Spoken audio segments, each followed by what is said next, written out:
দেখে অনেকেই হয়তো চিনতে পারছেন, আবার অনেকেই হয়তো পারছেন না।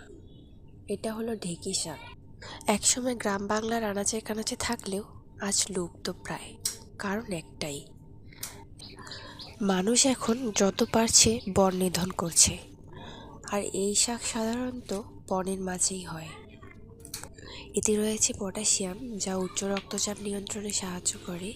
এছাড়াও রয়েছে vitamin A, vitamin C. Diabetes রোগীদের জন্য এটি অনেক উপকারী। এটি প্রচুর পরিমাণে অক্সিজেন সরবরাহ করে। আমি একজন গ্রামের মানুষ, সো এই শাকটি আমার অনেক পছন্দের। চলুন দেখে নিই কী করে এই শাকটা আমি রান্না করি। তো ফার্স্টে শাকটা সুন্দর করে কেটে বেছে ধুয়ে নিলাম। এরপর এগুলো ঝাড়িয়ে নিব পানির মধ্যে। একটি কড়াইতে তেল দিয়ে গরম হতে দেব কিছুক্ষণের জন্য।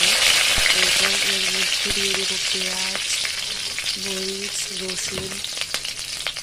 পেঁয়াজটা দিব না, শুধু আমি রসুন কুচি এবং মরিচ দিয়ে রান্না করব।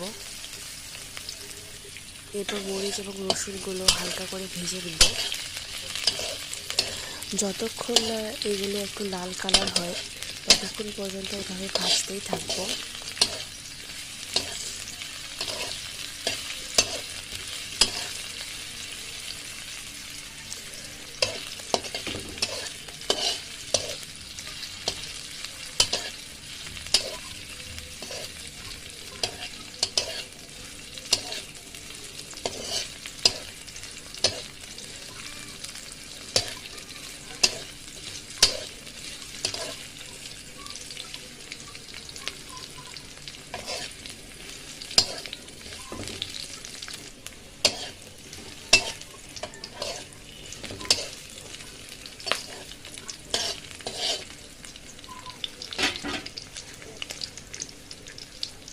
হালকা লালচে কালার হয়ে গেলে এবার আমি শাকগুলো দিয়ে দেব। দেখুন শাকগুলো কি সুন্দর জল ঝরিয়ে নিয়েছে। এগুলো একটা জালিতে করে ঝরাতে দিয়েছিলাম। এরপর এখানে পরিমাণ মতো লবণ দিয়ে দিলাম। লবণ দিয়ে এখন হালকা নেড়ে দেবো।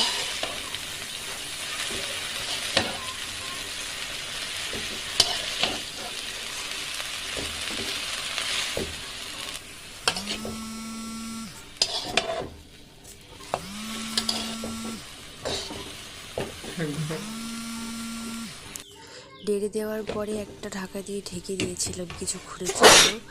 দেখুন অনেকটা শাকগুলো নরম হয়ে এসেছে, সিদ্ধ হয়ে এসেছে।